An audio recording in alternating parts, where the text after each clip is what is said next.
Izmir. It's the gateway to the ancient world you didn't know about, home to Ephesus and its ruins dating back to the 10th century BCE, including the Temple of Artemis, one of the 7 wonders of the ancient world. This is a place of pilgrimage for Christians who believe John the Baptist hid the Virgin Mary here following the crucifixion of Jesus. Sorry for the spoiler alert. And it's home to the Ephesus Ultra Marathon, taking runners across the rolling hills and farmlands that surround this ancient Greek city for up to 120 kilometers. But for my wife Melanie, it's a homecoming of sorts. In 1922, her great-grandmother, Vasilea Antoniadis, fled Smyrna as it was known back then, following the Great Fire at the end of the Greco-Turkish War. This is a wildly contentious point of history, arguably on par with Israel and Palestine. You got two peoples, Greeks and Turks, with completely different views on the history. For the Greeks, and Armenians for that matter, it was a genocide in a city with more Greeks than Athens at the time. For Turks, it was the final victory in their war of independence, cementing the creation of the Republic of Turkey we know today. Sources vary on the cultural makeup of the city. Generally, Turkish sources will say it was a Turkish majority city. Other sources will say it was a Greek majority city. Suffice it to say, the Ottomans referred to it as Infidel Smyrna for a reason. What's undeniable is that it was a multicultural and cosmopolitan center where Greeks, Turks, Jews, Armenians, and Levantines lived together in relative peace and harmony. Visiting Americans called it paradise.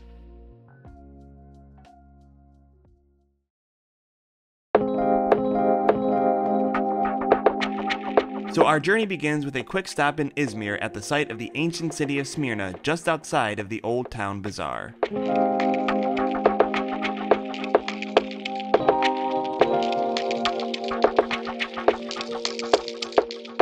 So we had a little extra bonus time this morning before hopping on the train to Selçuk for the race, and we decided to check out some of these ancient Greek ruins here, the old Agora of Smyrna. And so yeah, we're just checking out a little bit of Melanie's history. Izmir isn't really so high on the tourist map, it seems. I have not seen very many international tourists. I think our flight was almost exclusively Turks. Feels like an extra special experience, not only with Melanie's history, but that we're seeing a part of the world that not a whole lot of folks where I'm from get to see. And especially these, like this is an agora, a massive agora. They don't make agoras like this anymore, I'll tell you that much. Despite being surrounded by thousands of years of her history, few things could touch Melanie's heart quite like the stray dogs.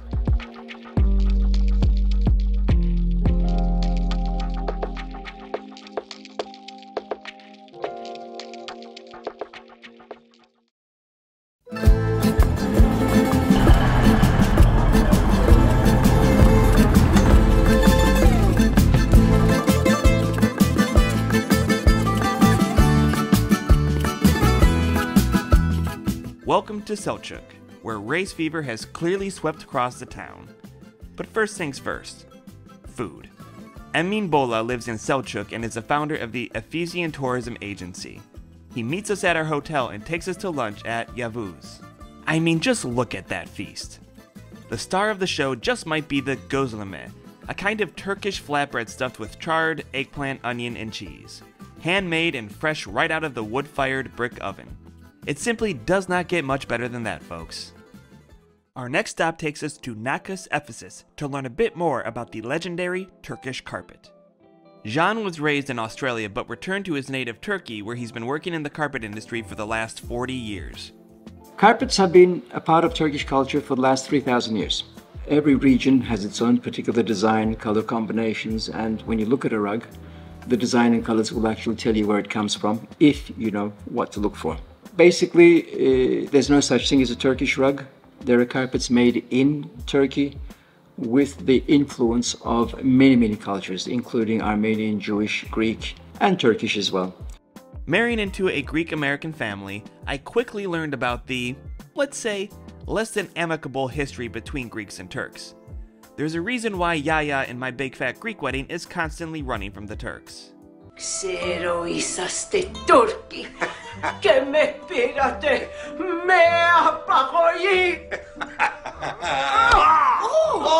Mano, please! The Greeks and the got friends now! But as a third-party observer, I couldn't help but notice a lot of similarities between the two cultures. It's something Jean's noticed as well. 3 years ago, I went to a Greek island called Samos, and my wife and I went to a nice Greek restaurant. We asked for everything as Greek as possible.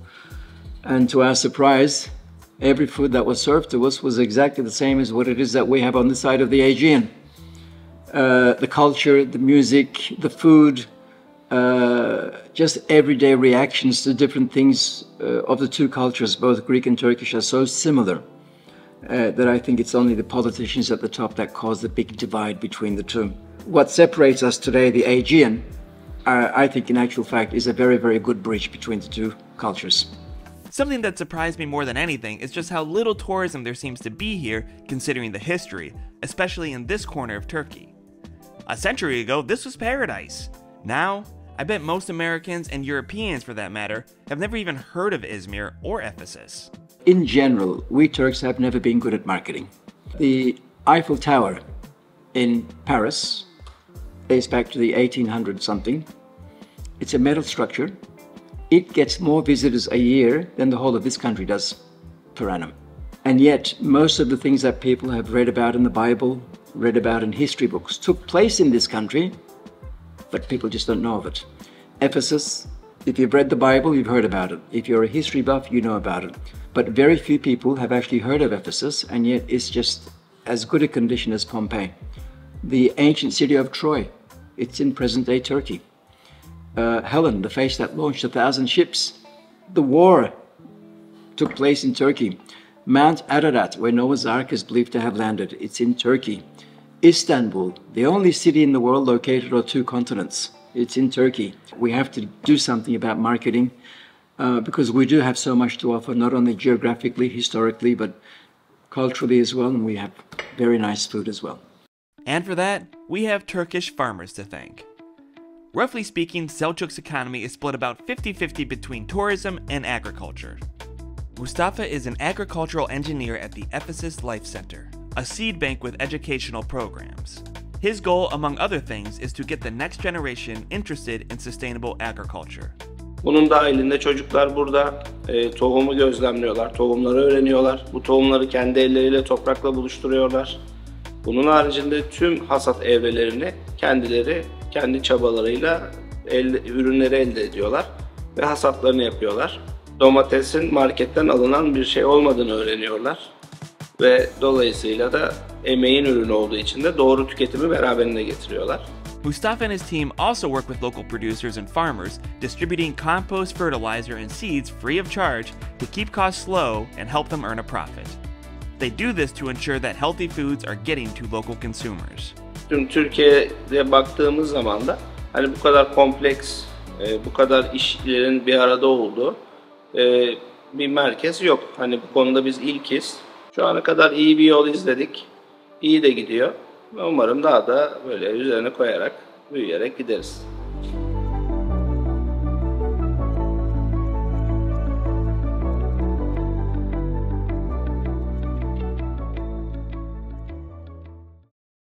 Alrighty, heading down to the start line. It's about 6:45 and I can hear the music, I can see the police lights. Didn't sleep very well. Strangely feel more nerves about this one than I did my ultra back in October. I don't know what it is. Nanny hoozle.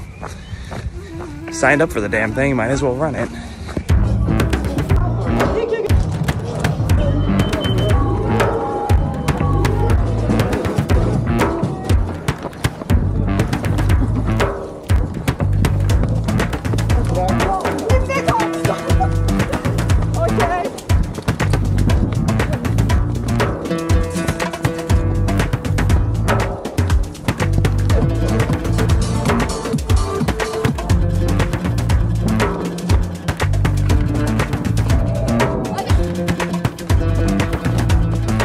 Still can't get in. So far so good. But we do have a major climb right in the middle of the race, about 15 kilometers in, so let's see how that goes.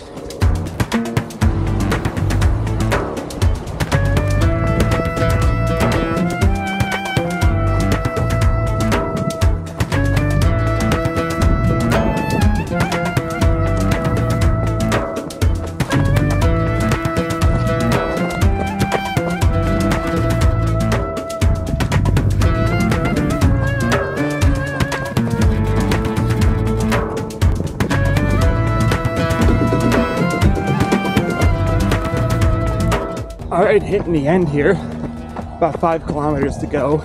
I feel like I could already give my little race review because we're kind of repeating some of the trail here back into Selçuk.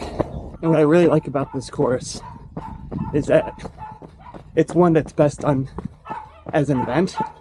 Sure, you could get the GPX and try to run it, but these aren't like traditionally marked trails. So it's definitely more enjoyable doing it as part of an event.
There she is, Ephesus.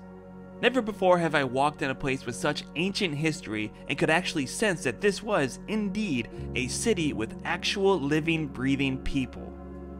So you can have a look here about the benefits of coming at 8 in the morning. There's nobody here, pretty much, and for about the first half hour we were by ourselves, and Amin just said that in about an hour there'll be 5,000 people walking around. So definitely get up early.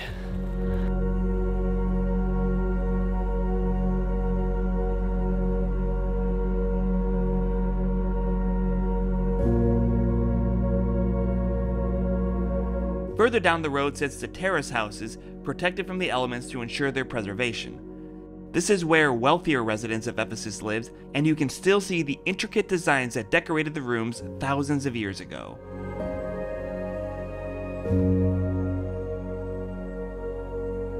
But what really just makes you pause and go, holy shit, is the Library of Selçuk, built in the early 1st century CE after the city was given to the Roman Empire.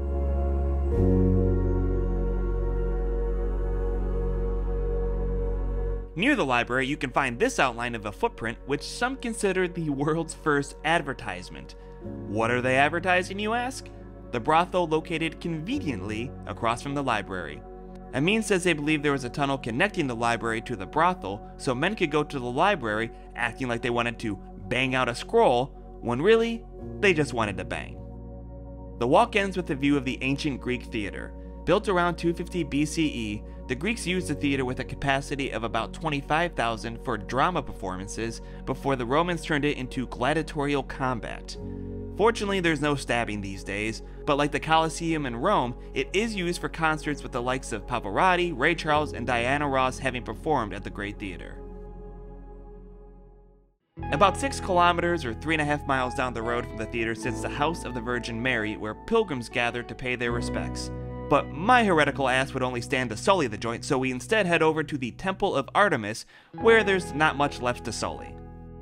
Constructed around 550 BCE, the temple was an enormous marble structure in honor of Artemis, the Greek goddess of the hunt, childbirth, and the wilderness, amongst other things. Honestly, it'd make for a hell of a LinkedIn profile these days. Standing in the heart of the ruins, I ask Amin to share a little bit more of his story and his passion for sustainable tourism. We are trying to increase the awareness between young generation by organizing school trips to the young people. So while they are going to the school, they are also visiting some touristic sites and understand where they live. Because, okay, we born here, we are living here, but we don't understand the value of where we live. Part of understanding that value is understanding the history of why some of these ancient cities like Ephesus were abandoned. All cities, all ancient cities in Turkey left by locals because of their economy. When the economy goes down, people are start moving to another cities. If we continue like that in this kind of small town, there will be nobody left to stay here and protect the area. But it's interesting you say that about learning from the history of the places that used to be, and then suddenly, no, now they're no more. And you don't want that to happen to Selçuk, because when we were walking around Ephesus and I went to the gift shop, I didn't imagine, I'm like, you could just imagine in 1,000 years people doing tours through here and be like, this is the tourist shop that the tourists went to, and how that could happen, that, you know, over time, that eventually things can be lost again. Yeah. But that's an interesting connection to not just tourism, but engaging people to make sure that that doesn't happen, and that there's not a tour group here in 1,000 years saying like that. There were people here in Selçuk once, and they used to do tours to this other ancient city, and now this is an ancient city, but we've actually maintained it. Yes, it's all about the local communities. They are trying to promote Ephesus as much as possible. Now we are in Artemis, Temple of Artemis. It's called Artemisian also. It was the first pilgrim area in the ancient world. The religious tourism started in Ephesus actually, and it is started around 2000 years ago.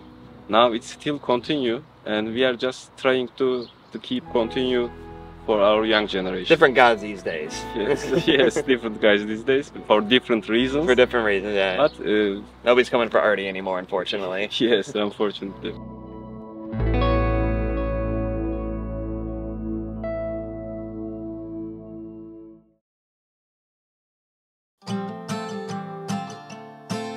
Our next stop is Alaçati, a gorgeous little medieval town with Greek roots you can see in the stone houses and narrow streets. Good morning out here in Alaçati. The plan today is to mostly be working remotely, but I was lucky that I found a restaurant with a husband-wife duo working as co-chefs, and they've invited us to come have a meal and learn a bit about Turkish food. So I'm really excited about that, as you can hopefully tell by my getting over a cold voice. Hayriye was born and raised in Ankara and started her restaurant Salkim Sugud in 2020 with her husband, just in time for the pandemic. But they survived with a small team, namely themselves. Bir kurumsal firmada çalışıyordum. Daha çok bilgisayar karşısında böyle eğilmiş vaziyette İstanbul'da yaşıyorduk. Ve işi gücü falan bırakıp kapatıp buraya geldik. Buraya yerleştik. Sevdiğimiz yemekleri pişirmeyi, o anneanne geleneğini devam ettirmeyi çok seviyoruz. Hani o kültür bizimle beraber ilerlesin istiyoruz. Ve sağlıklı şeyler yemek istiyoruz. Artık büyük şehirlerde gerçekten o metropolün içerisinde yemek çok zor oluyor ya da sağlıklı ürüne ulaşmak çok zor oluyor. Burada biraz kendi mutfağımızda daha lezzetli şeyler yemek için kendimiz de buradan beslendiğimiz için kendimiz için de kurmuş olduğumuz bir mutfak biçimi aslında bu. Evimiz aynı zamanda burası. Hayriye invites us into the kitchen to learn how to make sarma, tightly packed grape leaf stuffed with, in this case, cherries and rice. Üzüm asmasının yapraklarını tazeyken topluyoruz. Sonra bunları yazın topladığımız için tuz ve asmaları bir kavanozda ya da bir bidonun içerisine basarak salamura yapıyoruz. Bunlar kışa kalsınlar ve kışın da kullanabilelim diye. Kışın bunları çıkarıyoruz, suda bekletiyoruz ve tuzundan arınmasını sağlıyoruz. Asma yapraklarının damarlı kısımlarını yüzeye gelecek şekilde koyuyoruz. İçine pirinç, vişne, baharat, soğan, maydanozla beraber hazırladığımız bir harç yapıyoruz. Bunu az pişiriyoruz. Sonra bunun içine koyuyoruz. Sonra tek tek katlıyoruz. While we wait for the rest of the meal, Hayriye challenges us to try wrapping some ourselves. Melanie is a natural, though she had a bit of a leg up having grown up with the Greek version, dolmades. But after a few pathetic attempts on my part, we move on to the feast, and Hayriye joins to walk us through the menu. Yani Türkiye'de yemek kültürü çok geniş ve Türkiye'de yemek çok önemli. Yemeklerin bazıları geleneksel tarifler, işte anneden gelme. Bazıları ise burada mutfakta deneysel öğrenilmiş tarifler. Var olan bir ürünü çevirmeyi ya da işte atıksız mutfak olmasını, sıfır atıklı bir mutfak olmasını çok önemsiyoruz. Mesela burada kıtır taratorumuz var. Üzeri normal bilmiş olduğumuz bir havuç tarator. Türkiye'de birçok yerde var ama biz ona baklava yufkası katıyoruz. Burada bir baba ganuşumuz var. Közlenmiş patlıcan, domates ve işte soğan, maydanozdan oluşuyor. O Türkiye topraklarında Hatay yöresinde daha fazla tüketilen bir ürün. Burada bir vişne turşusu var. Bu da bir Rum mutfağından bizim mutfağımıza girmiş bir gelenek. And the list goes on. hummus, mashed black lentils, Aegean artichokes with apples, sun-dried tomatoes, sea fennel grown on the rocks along the Aegean, and of course, the sarma. Doğalında bu tarifler ve Türk mutfağını geliştiren içeriği oluşturuyor. İnsanımız gibi mutfağımızda çok kozmopolit, yani çok Mezopotamya'nın var olduğu, böyle içinde her şeyin olduğu rengarenk bir mutfak.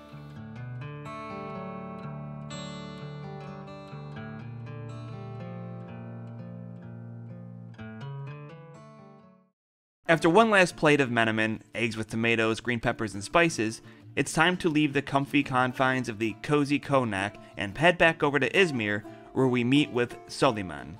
Soliman is a tour guide from outside of Izmir, where he's been based since 2019, but he can trace his interest in becoming a tour guide back to his childhood. The moment that I decided to be in this business is going back 2 years ago. It was in my small hometown.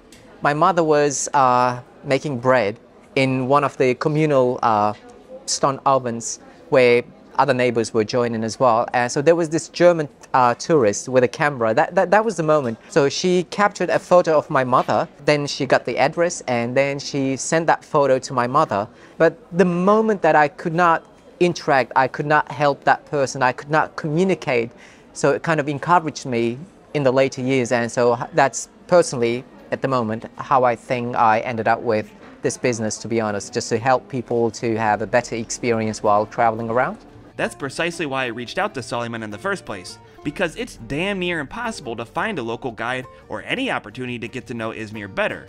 Every tour you can find online sends you out of Izmir to places like Ephesus. So I really appreciated the opportunity to get to know Izmir a little better. It has always been a crossroad when we think about this specific region.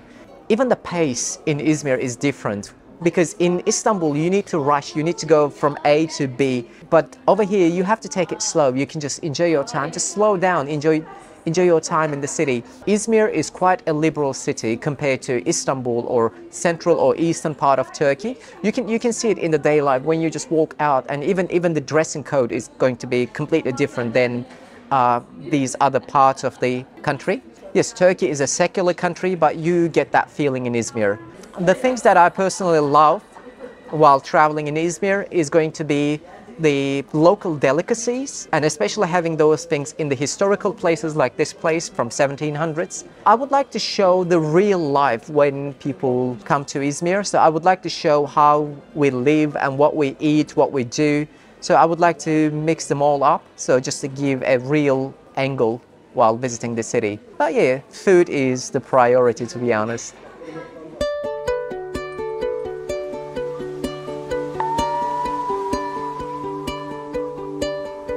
When we first landed in Izmir, Melanie said she was overcome with anger, as if some ancestral bit of her DNA were lit on fire. By the end, she didn't want to leave.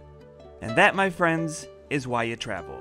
Why you break bread with your neighbor and get to know your long-lost cousins a little better.